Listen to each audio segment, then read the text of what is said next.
بہت سمے پہلے کی بات ہے۔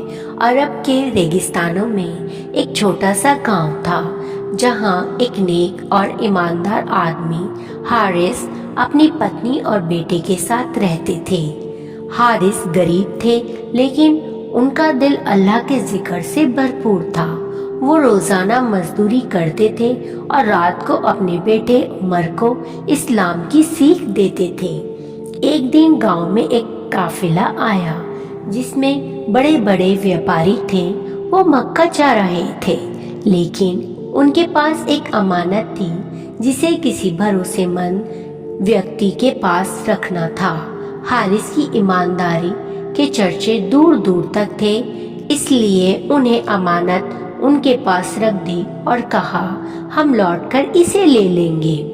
کچھ ہفتوں بعد گاؤں میں ایک لالچی ویاپاری ابو تمیم آیا۔ اسے پتہ چلا کہ حارث کے پاس امانت رکھی ہے۔ اس نے حارث کو بہکانے کی کوشش کی، اگر تم مجھے وہ امانت دے دو تو میں تمہیں ڈھیر سارا سونا دوں گا۔ لیکن حارث نے کہا میں اللہ کو گواہ بنا کر رکھی ہوئی چیز کو بے ایمانی سے نہیں چھو سکتا۔ ابو تمیم کو غصہ آ گیا۔ اس نے گاؤں کے سردار سے جھوٹی شکایت کی کہ حارث نے اس کی امانت چرا لی۔ حارث کو پکڑ لیا گیا اور سب کے سامنے لایا گیا۔ سردار نے پوچھا کیا تم نے امانت میں بے ایمانی کی ہے؟ حارث نے جواب دیا اللہ گواہ ہے، میں نے اپنے ہاتھ سے کسی کا حق نہیں چھینا۔ تبھی اللہ کی قدرت سے وہی قافلہ واپس آ گیا۔ انہوں نے بتایا کہ امانت انہی کی تھی اور حارث نے اس میں کوئی ہیر پھیر نہیں کیا۔ یہ سنتے ہی گاؤں والوں کو حارث کی سچائی پر یقین ہو گیا۔ ابو تمیم کو شرمندہ ہونا پڑا اور اسے گاؤں سے نکال دیا گیا۔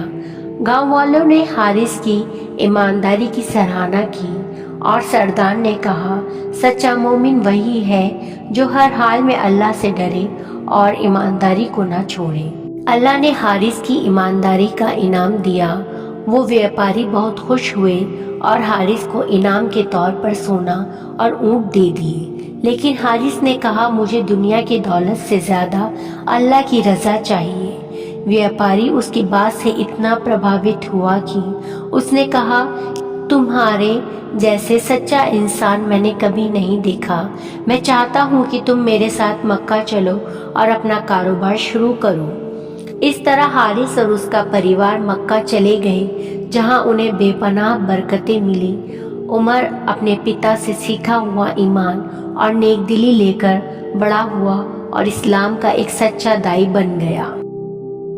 بے شک اللہ سچے اور نیک بندوں کے ساتھ ہوتا ہے۔